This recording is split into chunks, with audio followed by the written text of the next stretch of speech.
Sri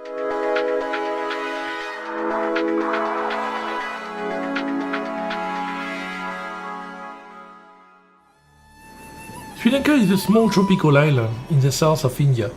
Nature there is beautiful and colorful.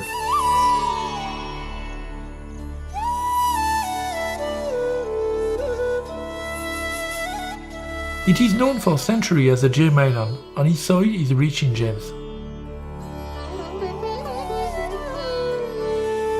In Sri Lanka, sapphires are king. The finest blue sapphire are called peacock blue, after one of the emblematic birds of Sri Lanka.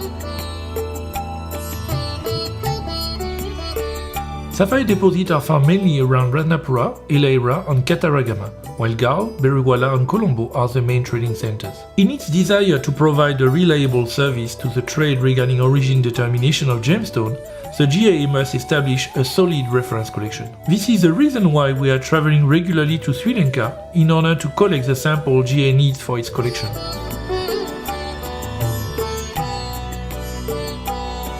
As a school, the GIA is also involved in education, and therefore we are also interested to document all aspects of the industry in Sri Lanka. From gem mining to trading, it is also great to witness how the Sri Lankan transform their gem with different cutting and polishing technique, either traditional or modern.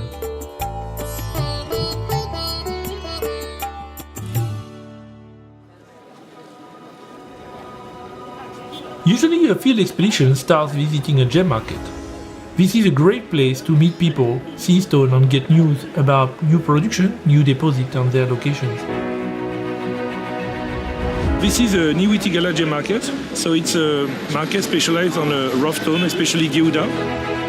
Sometimes buying few interesting specimens is a good way to break the ice with gem merchants in order to see better stones. So you come here to buy rough stone, and then you bring them back in Berriwala, you do heat treatment, you cut and you polish. And then you sell in the market in Berriwala on Saturday. If listening is useful, a field gemologist must visit the mining site where the gems are found. You will go to see the mining activity in the paddy field around the place, where you have several families working on the paddy field in order to have some additional income. In this island full of traditions, most of the mines are family-run or are worked as partnership between miners and landowners. In Sri Lanka, sapphires are mainly found from secondary deposits, resulting from the weathering of rocks that formed hundreds of million years ago. Gems are then found in gravel under shallow soil. Mining is usually done either with an open pit or by tunneling under the paddy fields. All these paddy fields, all these valleys are potential gem traps. So what the miners are doing is they are digging a vertical pit in order to reach a layer of gravels. When they reach this area where you have gravel, they will dig horizontal pit. They are building these square pits that are going down with big piece of wood, bamboo and fern. So it's strong enough to hold the mud, but flexible enough to be able to move with the earth. In order to understand the mining process and document it, we often have to go underground. There are three different mining techniques in Sri Lanka. One is mining under the paddy fields. It requires a lot of experience and technical knowledge to mine safely underground despite the water.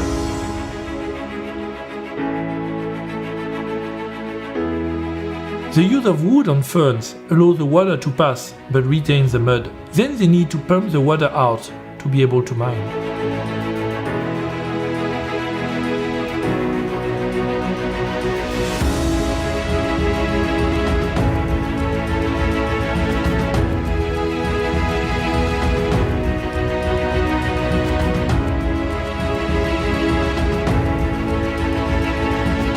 Traveling between mining areas is often done on difficult roads.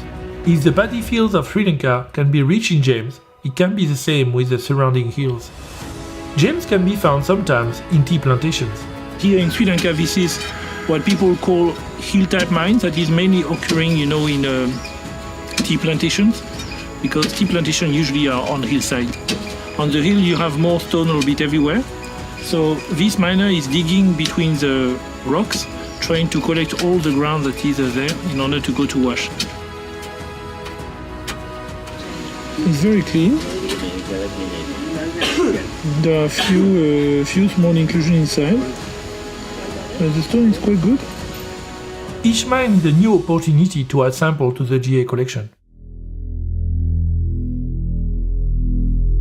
Sometimes we found miners in rivers using long wood tools. This technique is very old and specific.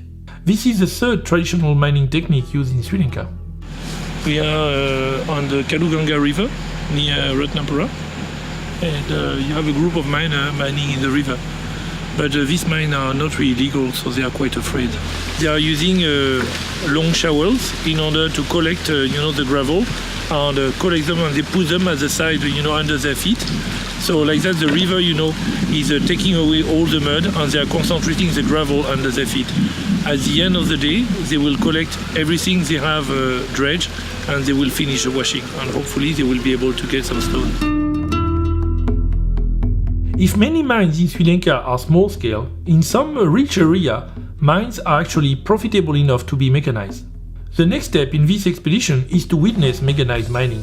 Everybody knows about the traditional mining technique that we have seen during the past few days, but very few people know that there are also a lot of large-scale mechanized mines here in Sri Lanka that are contributing a lot to the production of sapphire of the country. For the GIA, it is important to get samples from many different types of mines, traditional or mechanized. I'm quite happy about the small blue sapphire. It's a nice gem quality piece. After collecting samples, we document and label them carefully, but we never get enough of them, so we're often back looking for more stone and meeting more people.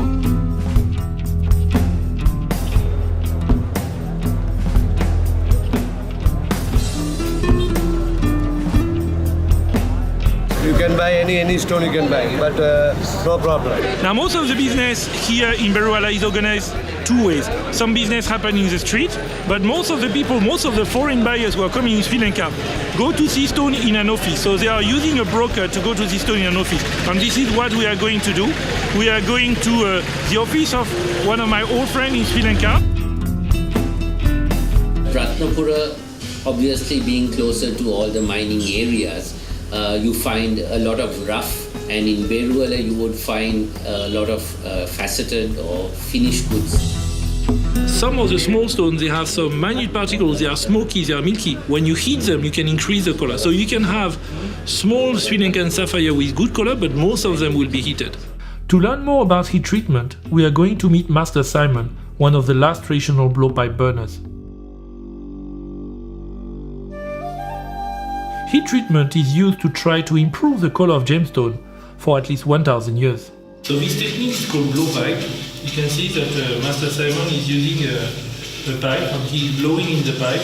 Depending on the stone he is heating, he will do that for 1, 2 or 3 hours. If the pink sapphire is already purplish, you can turn the stone into a straight pink. And also in some blue sapphire, if the stone is a little bit too dark, you can reuse the blue color, make the blue color a little bit more medium. If traditional method can be efficient, with progress in science, some modern techniques were developed enabling a better control of both temperature and atmosphere. With this furnace, you are mainly doing heat treatment of sapphire? Yes. So it's mainly a gas furnace? Yes. So you have a bottle of gas and then you are using natural gas? Only natural gas. Only natural gas to heat the stone. With modern furnaces, the burner fine-tuned his art. Mr. Bunsil has a lot of experience, 31 years experience with the sapphire business. What he is doing, you need a lot of expertise. It's the result of years of practice and a lot of studies. The field gemology department is an important asset for the GIA to get reliable information about gem deposits. Some of the main challenge is that if miners are afraid to talk, merchants like to tell stories. Finding new deposits sometimes deep in the jungle and visiting them is often the result of a long investigation. And for that, the support of local people is critical. Now they are cleaning the surface. Now they can, take the illam from there. Actually, it is often an exchange between the miners and us. While we witness and learn from their activity, we also share our experience with them. We are going to take some rock samples over there. Gem mining is hard work, but it can be also very rewarding. The Pearl of the Indian Ocean has not finished to reveal all its secrets, and it will take many GIA expeditions to explore and document its mysteries. Sri Lanka is a perfect example of a place where we can meet the gems, the place and the people.